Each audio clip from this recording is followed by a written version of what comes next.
લક્ષ્ય ન્યૂઝ, એક નજર, એક લક્ષ્ય. સાણંદ પોલીસ મથક ખાતે લોક દરબાર યોજાયો. વ્યાજખોરી વિરુદ્ધમાં લોક દરબાર યોજાયો.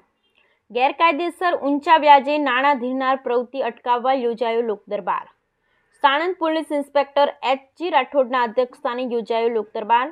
લોક દરબારમાં ગેરકાયદેસર વ્યાજખોરોની પ્રવૃત્તિ અંગે સમજ આપવામાં આવી. આ રીતે કોઈ વ્યાજ વસૂલી કરતા જણાય તો પોલીસનું ધ્યાન દોરવા જણાવ્યું હતું.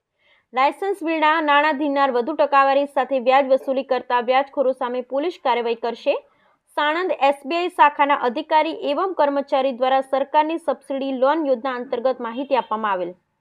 સાણંદ એસબીઆઈ શાખામાંથી chief manager Dipankar Singh, field officer Manojkumar Singh તથા રાજુભાઈ પ્રજાપતિ, ગજેન્દ્રસિંહ ગોહિલ ઉપસ્થિત રહી સરકારી લોન યોજના અંતર્ગત માહિતી આપવામાં આવેલ. મોટી સંખ્યામાં લોકો કાર્યક્રમમાં જોડાઈ લોન બાબતે પૂછાતા પ્રશ્ન પર સ્થળ પર કર્મચારીઓ દ્વારા નિકાલ કરવામાં આવેલ. બ્યુરો રિપોર્ટ ગુલાબ બૌદ્ધ, સાણંદ.